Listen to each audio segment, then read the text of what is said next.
I am the danger. A guy opens his door and gets shot, and you think that of me? No. I am the one who knocks. It was one of the greatest TV shows ever made. Tread lightly. In 2008, Breaking Bad gave audiences something they'd never seen. Some straight like you giant stick up his ass, all of a sudden at age, what, 60, he's just gonna break bad? A good guy who broke incredibly bad over a 62-episode arc. That was beautifully shot, perfectly plotted. And as for the acting, just ask the Emmy voters. And the Emmy goes to Bryan Cranston. and a Gunn. Aaron Paul, Breaking Bad. Thank you so much. Thank you so much. Thank you. Thank you so much. Thank you. Thank you. Thank you so much. Oh, I'm gonna throw up. God bless you. Thank you very much. 10 years later, EW is bringing the cast of Breaking Bad back together for an unforgettable reunion. Look at these faces and you go, oh my God, we have so much to share, but there's also a feeling of a little melancholy that it's sad that we are not going to regroup to be able to create something again. And that we're 10 years closer to death. Oh, that's good.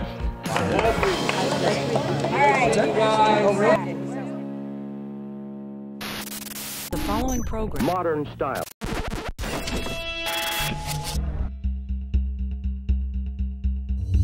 My name is Walter Hartwell White. I live at 308 Negra Arroyo Lane, Albuquerque, New Mexico. To all law enforcement entities, this is not an admission of guilt. I am speaking to my family now. The story of Breaking Bad began back in 2004 with writer-producer Vince Gilligan. I remember when the idea hit me. I was talking to my buddy Tom Schnauz. He is my longest-term friend at this point. He and I met back in 1986, and in about 2004, he and I had been working on the X-Files, and that show was over, and we missed it. It was about 2 years gone at that point. And we were both out of work and commiserating on the phone one day. And I said, you know, how's by you? You got any good jobs lined up? He said, no, nothing. I said, man, what are we going to do? He said, I think what we ought to do is put a meth lab in the back of an RV, drive around America, see the sights, and make a little money cooking meth. I laughed, but then I thought, what would it take for me to actually do that in real life? Someone like me, someone boring and kind of plain vanilla, and there's got to be a reason that would make me actually do that. I have cancer. And it, very quickly, this character kind of came to life for me. Didn't have a name for him yet, didn't know he was Walter White yet. But it dawned on me that could be a hell of a TV show. The pitch I've said a million times, but probably everyone on earth has heard it, but I was going to take Mr. Chips, turn him into Scarface. Hello, sir. Hello, Morgan. Say hello to my little friend! The script had kind of been shopped around town. It wasn't really, it was dead, to put it bluntly. It was not going anywhere. It was not going to be a TV show. And suddenly AMC comes out of nowhere. And I knew what AMC was. AMC was the channel where you saw Short Circuit 2, you know, 6 times in a week. Hello, bozos. I'm talking 10 years ago. AMC right now, I kid because they're kicking ass, and rightly so. And will continue to, because they were, little did I know how ballsy this outfit was going to be. You know, when I had this meeting 10, 11 years ago in this hotel, these folks said to me, hey, you know, we're interested in this dead project of yours, Breaking Bad. Surprise! And I said, really? And I thought, you know, the least I'm going to get out of this meeting is I'm going to get an $18 scotch in this bar, and that'll be all right, because I don't believe for a minute these guys are going to make this thing. This is just, you know, I was wrong. I've never been happier to be wrong. Yes!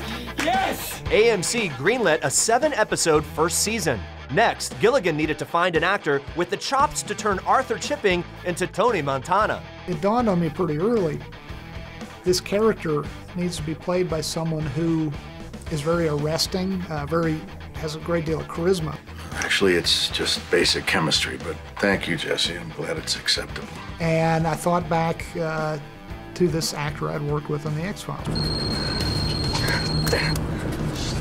Hey! No! That is so stupid. You shut up and drive. You understand? it quickly dawned on me, this is the guy who ought to play this part. And that came very early in the process. It just seemed a no-brainer. Say my name. The role of the high school chemistry teacher turned drug kingpin Walter White went to Bryan Cranston. The 52-year-old actor was best known for his sitcom work, having played the dentist Tim Whatley in 5 episodes of Seinfeld. Where's Jennifer today? Oh, she's over at Dr. Sussman's office. Yeah, we find it fun to swap now and then. And the dad, Hal Wilkerson, in 7 seasons of Malcolm in the Middle. I want to tell you about what happens when a boy really, really likes a girl. You see, there's a certain thing that happens between normal, healthy people. It's called chemistry. No, that doesn't happen. Except maybe the first time. So it didn't surprise me in the early going of Breaking Bad when the executives at AMC, they would say, wait a minute, he's like the goofy, funny, slapsticky guy. Why would you think this guy could do the job? Oh, wham, bam, thank you, Jam. Who's gonna love it? Your family, am. And I said, hey, watch this episode of The X-Files. And they watched it. Mr. Crump. Call me by my last name, you say Mr. in front of it. And they said, ooh, wow, this guy's got range. You're goddamn right. When we meet Walter White in the pilot, he just sort of seems like this helplessly typical, kind of regular American dad. He is working as a chemistry teacher. Chemistry. It is the study of what? Chemicals. Chemicals. No. And of course, in this country, we don't pay our teachers enough, so he also has to work another job on the side. Very embarrassing, working at a car wash. Hey, Mr. White. Make those tires shine, huh? Oh my God. But you just get the sense that, like, here's a guy who is struggling in every way possible. He has a wife who loves him, he has 1 child and another child on the way, and is just struggling to make ends meet. And you can tell that, you know, he's really working hard to provide for his family, and then kind of the worst thing possible happens. He collapses at the car wash, and we find out that he is diagnosed with lung cancer. You understood what I've just said to you. Yes. Lung cancer. Inoperable. You know, just the effect of that in the first episode, when you've already seen just everything else that he's kind of going through on a day-to-day basis. It's just like, it's the ultimate Charlie Brown experience. It's like, how can anything worse happen to this guy? It was such a journey for me to meet with Vince 7, 8 months before the pilot was shot, and learning. I didn't know from reading the pilot, and it was the best script I had ever read, but nowhere in the pilot script does it say where that journey is going to go, or how far it's going to. Is he just going to dabble in it for a little bit and then get out, or what? And when he told me he wanted to change this character from good to bad completely, we realized that this has never happened before. So what Vince Gilligan did was change the construct of what was possible in series television. Pain is my foot in your ass, Marie. I'm done. I'm done. I think I might have asked Vince at some point. I was like, do I need to audition again for this? Because it's a totally different kind of character.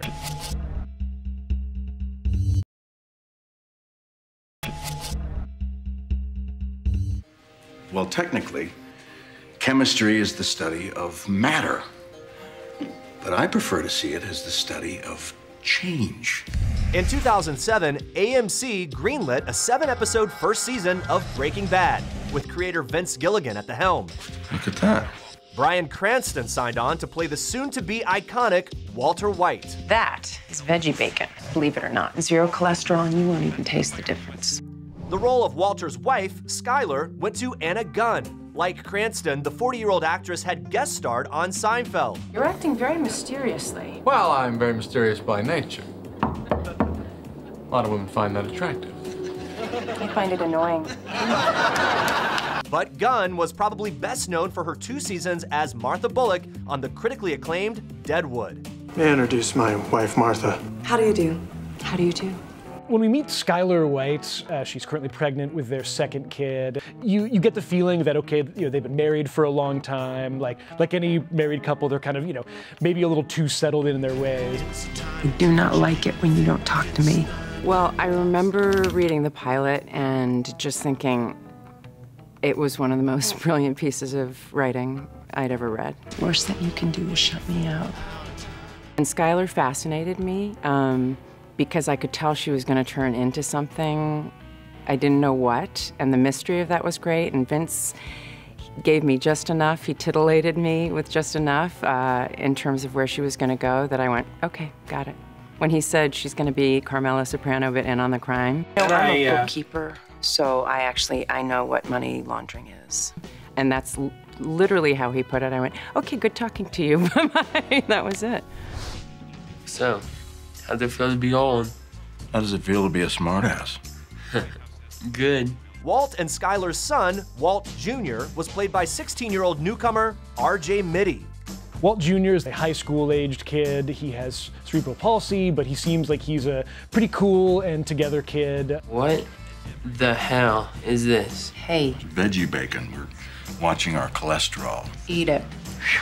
This smells like Band-Aids. One of the interesting things about him is that he's played by an actor who had a slightly less extreme version of cerebral palsy, and so there's something about like this kid that you're immediately just sort of prone to like him in a way. Are you sure you don't want to get a different kind, like the skinny jeans, because those are really supposed to be in style now. The skaters wear them.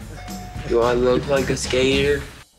Yeah, I felt I could really relate to Walt Jr. in many ways with the family situation and kind of what was going on in my life and what was mirroring with the White family. You want me to pour you some juice? I'll take a coffee.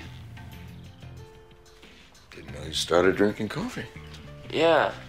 I also started tying my own shoelaces too, all by myself. It was really nice having a disabled character on television. Since Breaking Bad, I've been able to work with numerous charitable organizations in SAG-AFTRA's diversity division, and it really helped open the door for a lot of people in the disability community with equal opportunity employment, and kind of how Walt Jr. was represented as a character and not a disabled character. You look awesome. She's not showing at all, is she? She's showing a little. Carmen, this is my sister Marie. Nice to meet you. Hi. Betsy Brandt was cast as Skylar's sister, Marie. The 35-year-old actress had a long list of TV credits, including NCIS, Boston Legal, and ER. Are you taking anything or drinking anything to give you a little lift? Another mom I know gives it to me. Please, don't tell my husband. Skylar's sister Marie is definitely like that sister-in-law, like the proverbial sister-in-law who seems to have these like crazy issues. We learn pretty quickly that there's this interesting dynamic between the sisters. So it's a midlife crisis. No, he's just quiet. How's the sex? Marie, Jesus. Guess that answers that. Marie herself, we'll find out, is a kleptomaniac, and it's just, it's an interesting kind of a character to throw into the mix here as you're kind of meeting the sort of greater family dynamic around Walt. The shoplifting? All of it? I mean, did you really think it was all just neatly gonna go away? Well, if you hadn't tried to return it. Apologize. Sure, we all felt this way. We read that pilot, and I said to my husband, this is the best pilot that I've ever read. I love Marie. To this day, I love her. And I'm so thankful for the wonderful things about her, and I'm so thankful for all her faults, too, because it was just ridiculously fun to play. Glock 22, that's my daily carry, okay? I mean, unless you're talking, what, plus P plus loads, you can forget the 9mm, all right? Should I seen one of those bounce off a windshield one time? How were you shooting? The role of Marie's husband, DEA agent Hank Schrader, went to Dean Norris. Gilligan remembered the 45-year-old actor from a 1995 episode of The X-Files. Mulder and Scully? That's right. Either you two ever run an escaped convict operation? No. Well, then you'd be a real big help if you just tried to stay out of the way. But Norris had since landed dozens of film and TV roles, often playing a hard-nosed cop. Please be as specific as possible. Detective Sergeant Goodhart. Officer Bald. Hank is Marie's husband. He's Walt's brother-in-law. He's a very macho guy. He's a DEA agent who takes great pride in his work.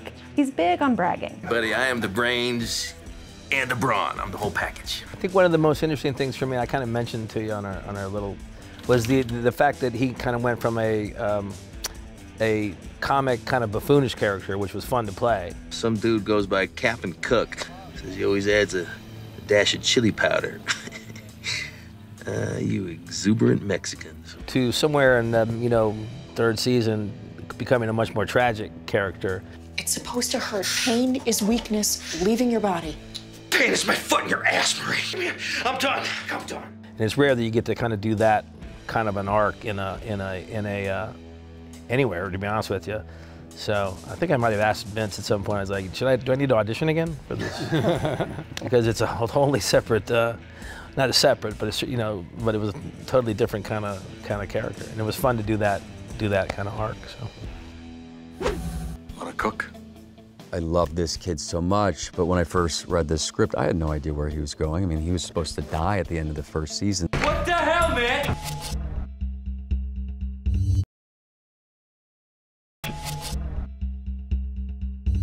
Well, you got a brain the size of Wisconsin, but we're not gonna hold that against you.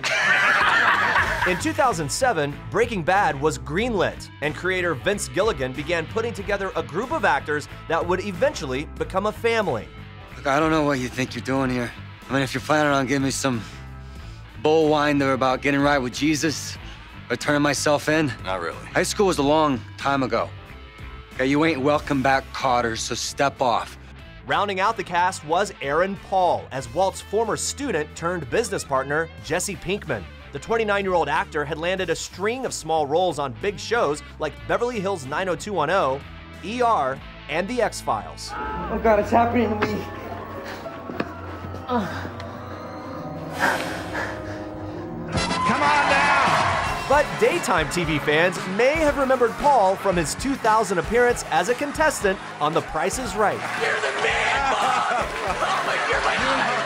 Pre-Jesse Pinkman, Aaron Paul, he was on The Price is Right as himself, and his enthusiasm and word choice and mannerisms are almost exactly like Jesse Pinkman. Congratulations! When we first meet Jesse Pinkman, AKA Captain Cook, AKA Chili P, he is escaping this bus that Hank asked Walt to ride along on. For us as the audience, we think that this is just some poor schmuck who got caught in this terrible thing happening.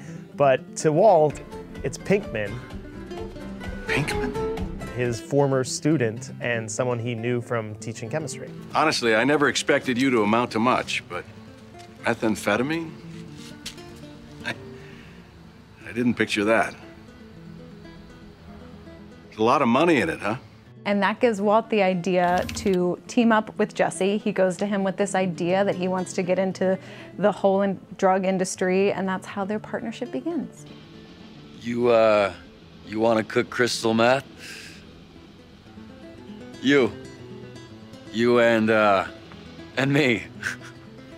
That's right. Jesse Pinkman was not meant to be a long-term survivor of a character on Breaking Bad. What the hell, man? Back when I was plotting out the first episode on my own, back before I had a writing staff, it just seemed to me that Walter White, who's a very square, straight-arrow dude, needed entree, needed a guide into the underworld. You may know a lot about chemistry, man, but you don't know jack about slinging dope. And once into the underworld, that guide, having served his or her purpose, we could dispense with him. Please, no! Oh, God, I don't want to die! So, he'll give his former teacher entree, and then he'll get killed horribly at the end of the first season. You serious? And then we hired Aaron Paul. And Aaron Paul he plays the abrasive stuff I'd written to a T. I got a wire. Speak into the mic, bitch. The character can be kind of a little annoying little jerk. But also, even at his jerkiest, this character has heart. What stage are you? 3A. What's your lymph nodes? And that was one of the great moments for me, Breaking Bad, was realizing we had, this kid was gold. Yeah, bitch! This character was gold, and the young actor playing him was a keeper. We needed to keep him around. Want to cook?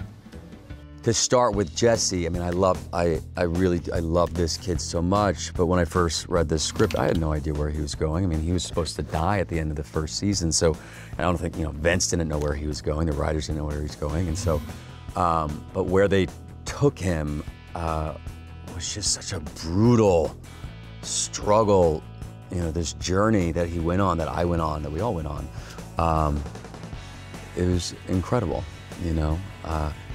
At first, he was just this druggy burnout, but Vince and the other writers were able to tell a much more interesting story rather than just this druggy burnout, and I love that. You and I will not make garbage. We will produce a chemically pure and stable product that performs as advertised. Breaking Bad premiered on January 20th, 2008. While critics raved, ratings were lukewarm throughout the first season. When Breaking Bad first came on television, it was critically adored pretty much from the word go. But, it was on AMC, which at that time was not necessarily the ratings powerhouse that it would become later with Walking Dead. It was just like a different universe of watching television where people weren't necessarily as into serialized television as they would become. But critics kind of called it out really early as a favorite. So sometimes we do get things right. Yes! Yeah.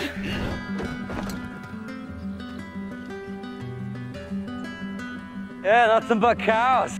Yeah, that scene where he's trying to figure out if there's anything around. Got some big cow house way out that way, like 2 miles, but I don't see nobody. Then he spots a cow house. Cow house? Yeah. Yeah.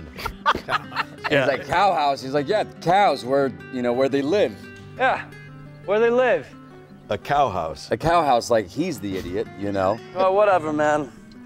Yeah, let's cook here. We were having so much fun in these characters. Cow house. God help me. It's a classic kind of construct in narrative that you have two characters who are forced to be together for one reason or another, but they are so diametrically opposite in their makeup.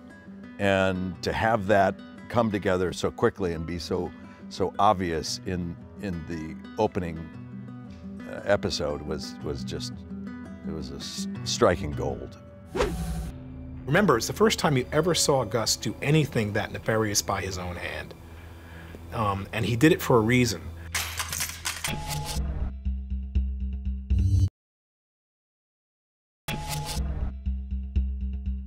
We never knew. You just don't know what it's going to be. Yeah. You have great hopes, but you never know. In 2008, Breaking Bad premiered on AMC. Despite modest ratings, the show was a huge hit with critics, and Bryan Cranston took home the Emmy for Best Actor in a Drama. Oh my goodness. Oh man, she's...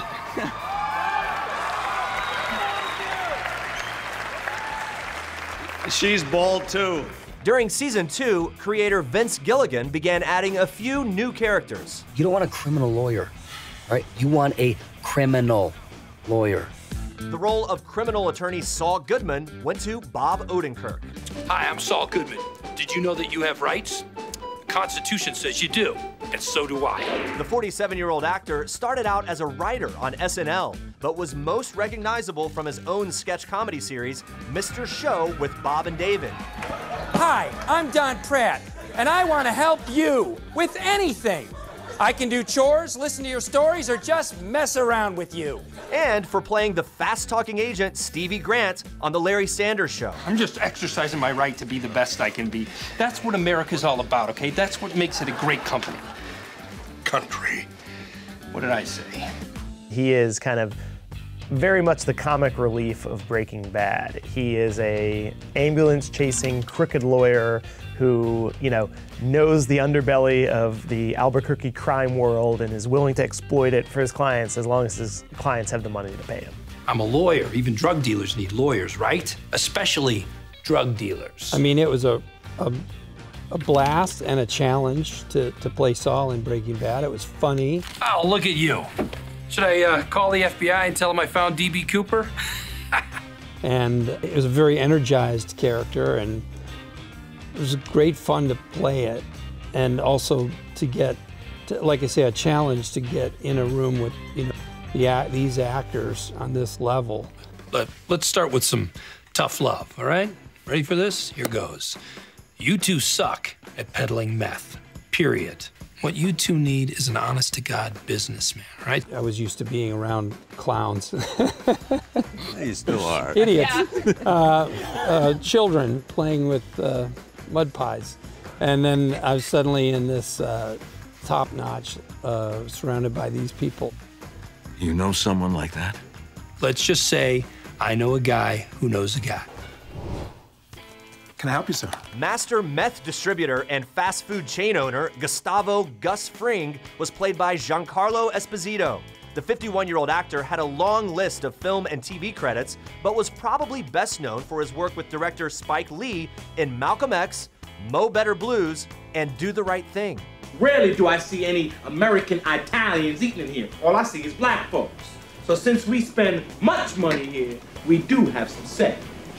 It's almost kind of like, you know, this guy who owns a fast food chain is also, you know, Don Corleone on steroids, basically. And the way that Giancarlo Esposito plays him, there's just this really magnetic sense that he is sort of like the gravitational force around which everything else for a long period of the show kind of rotates around. If you try to interfere, I will kill your wife. I will kill your son. I will kill your infant daughter. What I enjoyed the most was being able to create a character that was calm.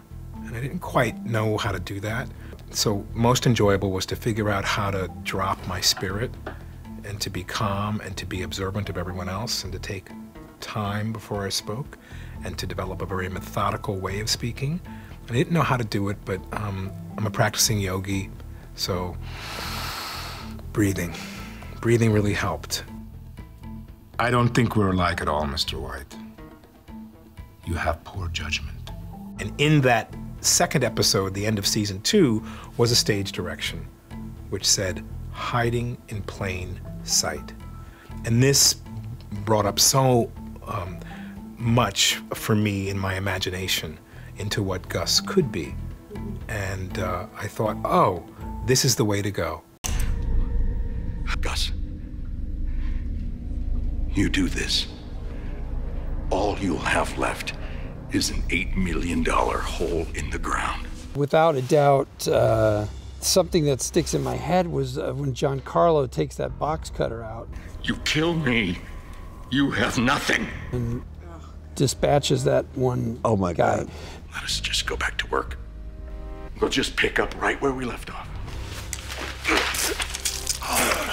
Because that kind of sudden violence that's so intense, you just, I don't know, it's very shocking and surprising. Remember, it's the first time you ever saw Gus do anything that nefarious by his own hand. And he did it for a reason. This is for you to become awakened, because this will happen to you, and I might do it to you myself. Well, get back to work. Certainly the message was sent. I remember that scene more than any other scene that we shot, because while Jane was dying, I saw my own daughter's face come to light and die in front of me.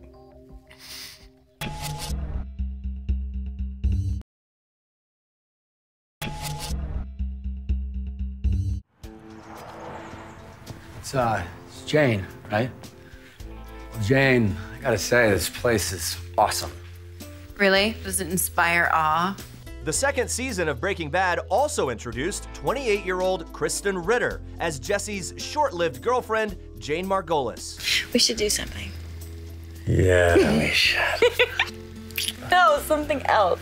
Jane, who is Jesse's neighbor, starts a relationship with him, and she's a recovering addict, and they are not good for each other. It's a very toxic relationship, and once she gets back into drugs and introduces Jesse to heroin, she becomes a very negative force in his life, wanting to blackmail Walt and use what Jesse knows against him to get money. All Jesse wants is what's coming to him. No more, no less. What are you talking about? 480,000. What's interesting about her is that she also really provokes a challenge to Walt. I mean, in a sense, she becomes the most important person in Jesse's life, and she decides that Jesse should have more of a share of the money. What, some kind of blackmail or something? This is blackmail. Because what I know about you, high school teacher turned drug dealer with a brother-in-law in the DEA, that'd make one hell of a story. And so, in a weird way, it winds up making her into Walt's nemesis of the season, essentially, and it leads into her death scene in a really kind of awful way. How do I know she'll keep quiet? I guess you don't. You're not seeing straight, Jesse. You are making a mistake. When I read how Walt allowed Jane to die, and how he played it. And it just stuck with me for the rest of the show, because that was always this burning question, is Jesse ever gonna find out? Is he not? Jesse! How it was originally scripted was much different than how we ended up shooting it. How it was originally scripted was much more malicious in a way. When Jane was choking on her vomit, she was ODing. It was originally scripted that Walt pushes her on her back, and in return, you know. Yeah, I thought she'd be more comfortable. God. Maybe this will help her, you know. And when I read that, I just, you know, I had to put the script down. I couldn't believe it. It was already there, you know. This was very early on. This was season 2. And I think they made a, I don't know where the note came from, but I think they made a good decision. I think Sony and AMC had a chat with Vince and said, is this turning Walt too quickly for him to egregiously push her on her back? Doesn't that make him so culpable that there's no turning back?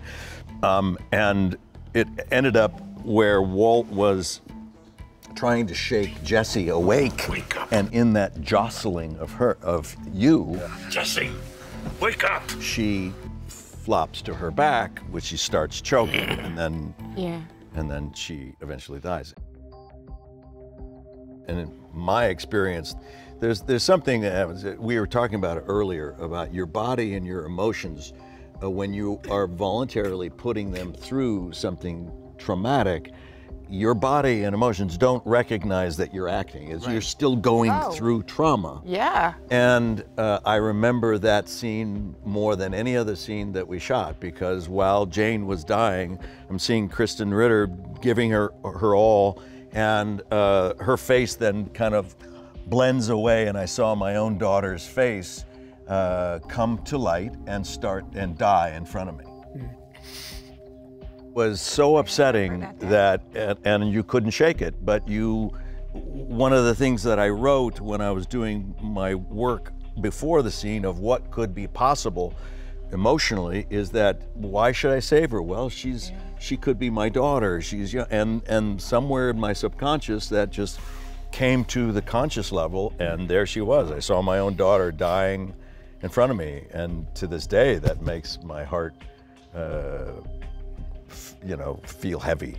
But that's one of the things. It's emotional risk, I think, is the most dangerous that we face. And that was it for me, that scene. Everything is gonna be okay, I promise. Sit tight. I know who to call. Jane's death opened the door for another new character, fixer and occasional hitman Mike Trout, played by Jonathan Banks. The 62-year-old character actor had enjoyed a 4-decade-long career, but was perhaps most recognizable from the 1984 hit Beverly Hills Cop. Are you still pissed at me? Oh, no. No. But I should have taken care of you in Detroit when I popped your little buddy. When we first meet Mike, it's kind of not entirely clear who he works for. He has connections to Saul, he has connections to Gus, but we do know that he's a fixer. Come on, inside. So after the death of Jesse's girlfriend, Jane, Mike is brought in to fix the situation and make it so that no questions come from the authorities about what happened. Here's your story. You woke up, you found her, that's all you know. No, they needed somebody to come in and clean up a mess, right? Yeah. And Bobby couldn't do it because he was doing some sitcom somewhere. I'll see you later, Randall Wilkerson. Marshall Erickson. Gary Dinkersfield, right. So they called, and I went in, and I thought I was doing a day job, and I went in and I did it. I slapped Aaron in the face. Very hard. Which he still whines about, and went home. And I guess, you know. Abusive. The happy accident. Jane has died, and he calls the Saul, his lawyer, and that was the way it was scripted. But Bob wasn't available because he wasn't a series regular at the time. He's still not a series regular, but one day. One day. One day, just keep fighting, man. Yeah. Right. And so, hence the need to have another character, and I think Vince and the writers realized, wait a minute, Saul wouldn't be the guy to come clean up the mess anyway. He would know a guy who knows a guy who knows a guy. And that's who Jonathan Banks is. He's the fourth I know a guy. Yep. Down the road. A long career of being the fourth guy that walked through the door. Yeah. Yep. Do I need to state the obvious? I was not here. Figuring out when to end Breaking Bad was an agonizing decision. Please tell me, how much is enough? How big does this pile have to be?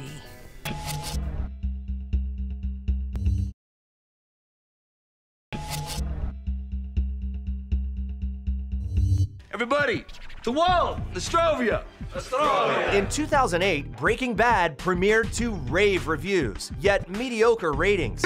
And by 2010, not much had changed. Viewership for the first 3 seasons was almost identical, while Cranston won 3 straight Best Actor Emmys. I love this business, and thank you so much. God bless you. Lee Trevino was struck by lightning twice, and now I know how he feels. God bless you all. Thank you to the Academy. Good night. Hard to believe it took so long, but in the fall of 2011, audiences finally started to catch on. Oh, how long do you think that would take? That September, AMC reached a deal with Netflix. Suddenly, viewers had instant access to the first 33 episodes. This phrase I'd never even heard, binge watching, the practice of it allowed for people to catch up with a very serialized show. I mean, when I started in television, it was anathema to have a serialized show. You wanted an episodic show. But a serialized show like Breaking Bad, hyper-serialized, where you only are really truly rewarded if you pay strict attention to the smallest details. That only really works in a post-Netflix world. That only really works in a post-streaming video on-demand world. I mean, just, you know, I'd love to say, oh yeah, I saw this coming and we planned for it. No, we were just lucky. I was lucky. It was a pretty drastic difference when Breaking Bad made it onto Netflix. And I think you're right. I think Breaking Bad was... It was the first bingeable show that was still airing. I think it was like 30% of their streaming at one point. Yeah, and I wish I'd bought their stock back then. Netflix really was a game huge changer. It was a game changer for sure. By the time the season 4 finale aired, ratings were up 20%.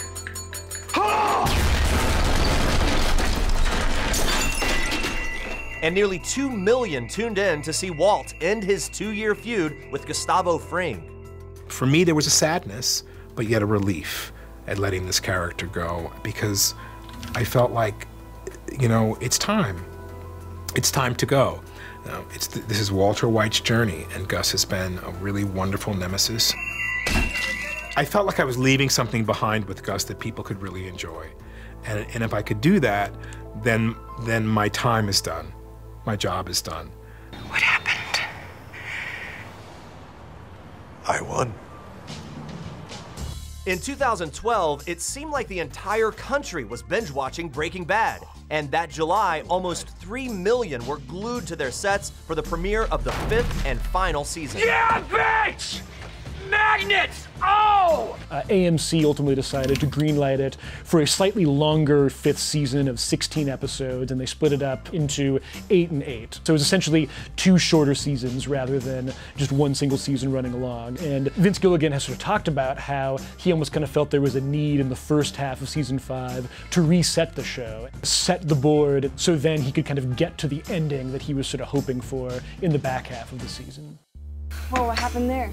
It's my birthday. Yeah? Well, happy birthday. Figuring out when to end Breaking Bad was an agonizing decision. Please tell me, how much is enough? How big does this pile have to be? One of the things I'm proudest of is that we did end the show. You know, the show was designed, as I said before, as kind of an experiment. It was designed to be a finite thing. The character was designed to not be in stasis, but rather to change, to evolve or devolve, however you'd like to look at it. We had our good guy, and a certain number of episodes in, he was going to be the bad guy, and at a certain point, as a writer, you say to yourself, well, just how bad can a bad guy be? And as we saw, Walter White got pretty bad indeed. That's right. Now, say my name. Heisenberg. You're goddamn right. I really was saying goodbye to you, your character, but also you know what I'm saying? It was all right there.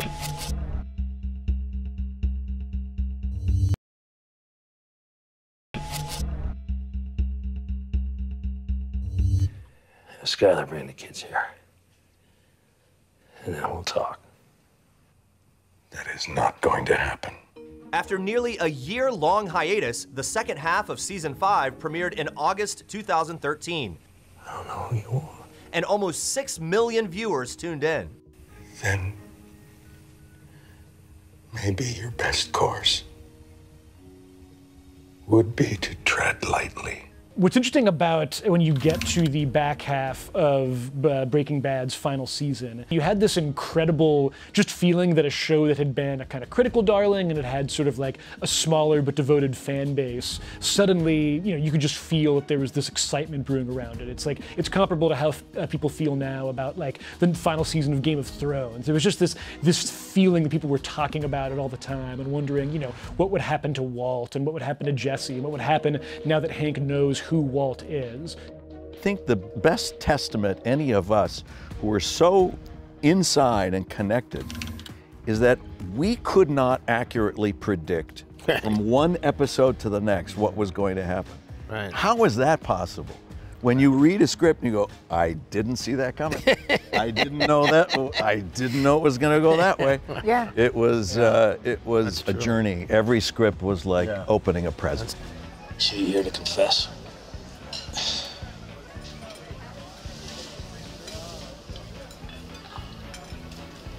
There's nothing to confess. When I think about the awkward guacamole scene, and that day when you talk about what you went through, telling you all day that you should go and kill yourself. What do I have to do to make you believe me? Why'd you kill yourself, Walt? And to look you in the eye and mean it every time I say that to you. And I was having chest pains, and I felt just like, just kill yourself. This whole thing dies with you, right? And then I asked him, which I did this a lot, I would ask if we got it, and then I would cry, because Marie was so on. That's what you're saying here? Is that Hank should just let it go and wait for you to die? Or maybe you should just go ahead and die then. But I remember saying, I said, I need to hug you. And then I said, I'm ready to go do a comedy now. And I just thought, we did exactly what we were supposed to do with these characters. And I loved Marie and the character that Vince wrote, and I just wanted to take her on the journey that she deserved and that they all deserved. And I felt like we did that. And that was, I never wanted it to end, but it was such a good feeling to feel like we really did them all in this world justice, you know, and you don't always get that. It was the irony of the awkward guacamole scene about where Marie tells me I should just go kill myself is essentially what happened, is that ultimately he did. I wanted to tell him to go kill himself a bunch of times. Never got that line. Walter White, you have the right to remain silent. Anything you say can and will be used against you in a court of law. There's tons of great moments towards the end of the show, but Hank's death has to be the most memorable and shocking moment the show had ever done. Coward. At this point, Jesse is in cahoots with the DEA, and him and Hank lure Walt into the desert. Walt finally gets arrested by Hank, and he's about to be taken into custody, but our current baddies, the neo-Nazis, show up. Police! Drop your weapons! And a horrible gun battle ensues.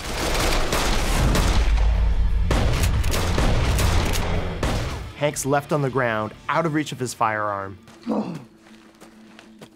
Whoa, simmer down there, Sparky. He's about to be killed by the head Nazi. Sorry, man. Just no scenario where this guy lives. No, listen! And Walt, for the umpteenth time in the show, tries to use his words and brains to talk his way to you, your character, but also you know what I'm saying? It was all right there. It was like, it is all kind of mixed in, you know, with the fact that I was saying goodbye to you. And Walt is saying, Walt, just say it, just stick around. Let's make this stick around a little bit longer. And it was an emotional, you know, emotional endings, you know. Killed, like it's Hank, like Hank is dead now. It just seems like from here on out, you know, Walt is kind of as much dead as Hank is to a certain extent. Hey. I had such a hard time with Hank's death, and that wasn't the finale, but it was part of everything ending. And you know, sometimes we would read the script and we'd all email, and everyone was emailing about that episode, and I said, if I don't read it, does that mean it won't happen? You're never gonna see Hank again. I still have not seen that scene because I just can't watch them drag you, and I just can't. I just can't. And I get it's pretend. You know, it's not like I text like Marie all day and, you know, expect you guys to, you know, show up at my house wearing purple. But I really, and this is what I said about him, and I feel her too. I said, especially in this story, it was so fun to be a part of that relationship because they were, you know, flawed maybe, but like such good people, and to be part of the love. And I just thought, Hank should be in the world. You know, the world is better off with some people in it, and he's one of them. Like, he should have been in it, and I can't watch it. You let that sink in. It was incredibly moving. It was really beautiful. And we just hung on to each other, you know, and cried when we were done with our work.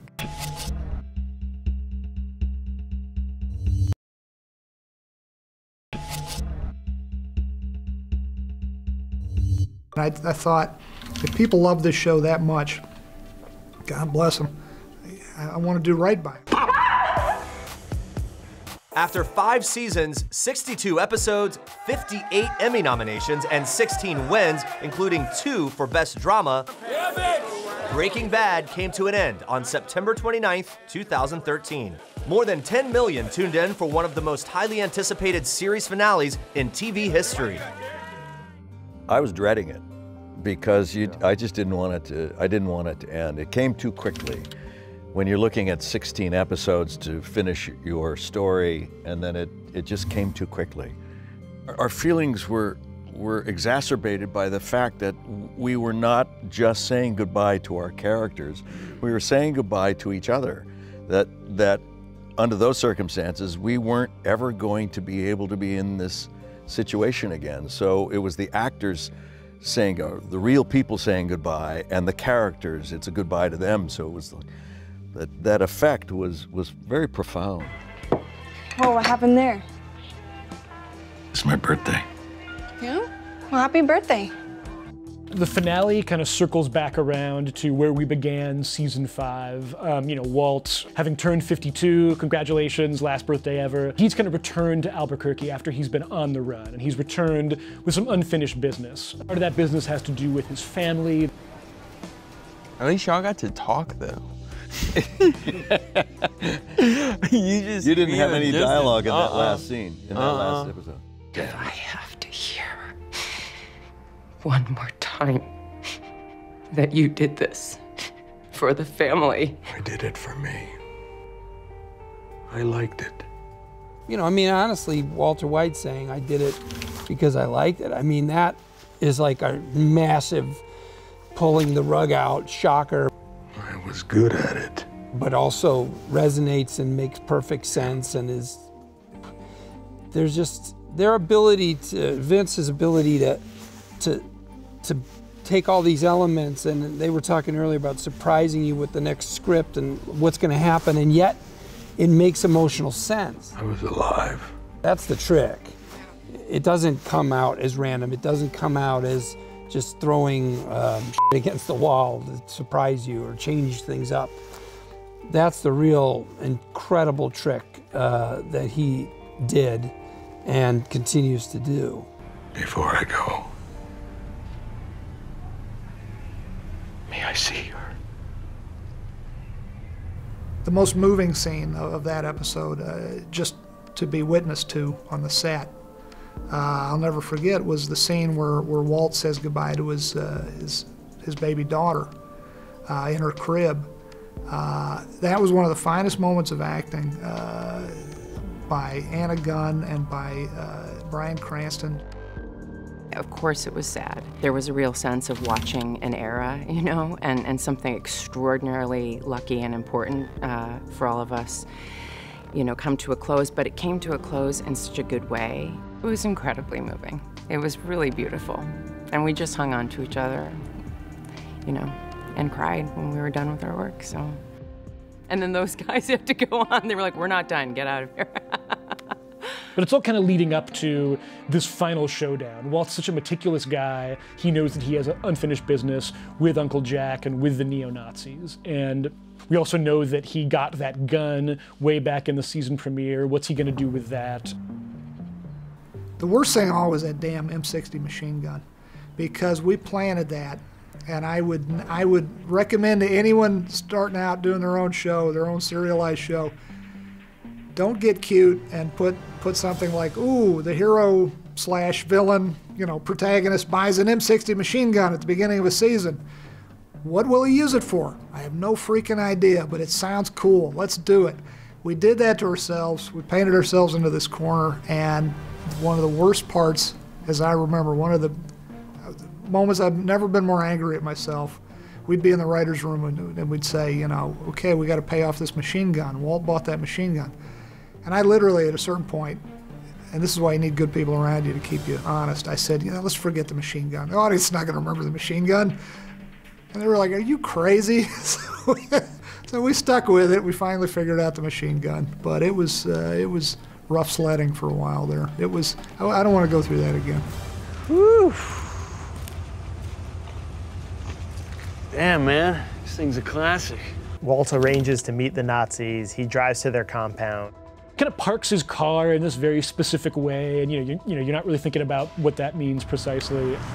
No, just straight in, man. Just what? All right, fine. Yeah, whatever. So he asks to see Jesse, and Jesse at this point has been held captive by these guys. He's alive, isn't he? He's cooking for you. What, are you gonna lie? Him being alive is not him and me being partners. Not by a damn sight. And it's just sort of like, I mean, it's awful to see Jesse in this way. He's clearly just like essentially their little roach monster who's just like making meth and is being held captive. Go get him, bring him here. It's just, you know, this moment that like you're shocked to see Jesse this way. Walt is also shocked to see Jesse this way. He thought that Jesse was working with them. He didn't realize he was imprisoned. So there's this very kind of delicate moment where Walt is seemingly kind of attacking Jesse. Todd, you get him off, would you? He's really kind of grabbing his key fob, presses the sort of trunk thing, and that sets up this whole mechanism that he's built.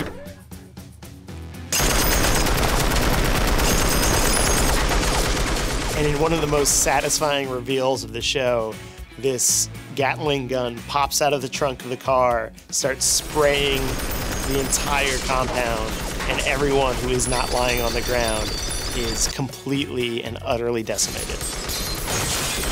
And, you know, it's a little bit of a stretch to imagine that like they all lined up perfectly right in front of the bullets. Like I sort of think that's one situation where the show's kind of like, okay, yeah, we can accept this because it's sort of, you know, the final showdown. In the aftermath, the only two left standing are Walt and Jesse, and Walt slides the gun over and asks Jesse to kill him. Do it. Jesse can see that Walt has been shot, and he doesn't want to answer to him ever again, so he refuses to pull the trigger. Then do it yourself. Jesse escapes, and in the end, we just have Walt alone, dying of a gunshot wound, and you realize that he's kind of wistful and happy. And there's this moment of almost satisfaction at what he's accomplished. We start hearing the tones of Baby Blue by Badfinger playing.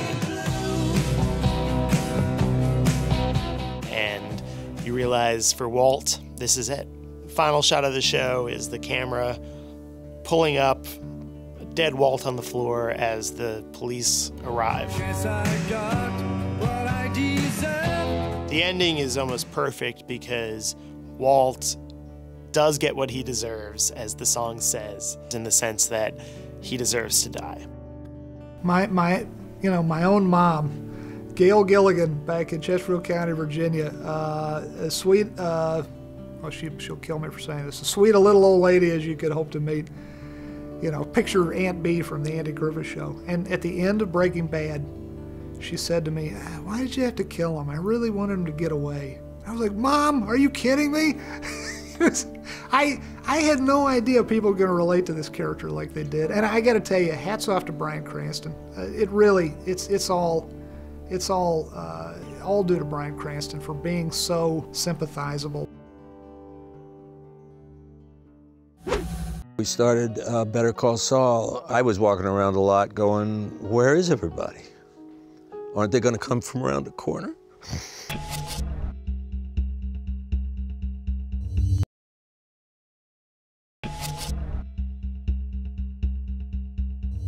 I kind of knew after the success of Breaking Bad that if I didn't get onto something else toot sweet, you know, I would probably get into this state of creative paralysis. I would say I would start to second guess and triple guess everything from that point on I wanted to do, and I would say, man, you know, is this thing I'm contemplating, is it good enough? The final episode of Breaking Bad aired in September 2013, and just 18 months later, Gilligan's brand new prequel series, Better Call Saul, premiered on February 8th, 2015.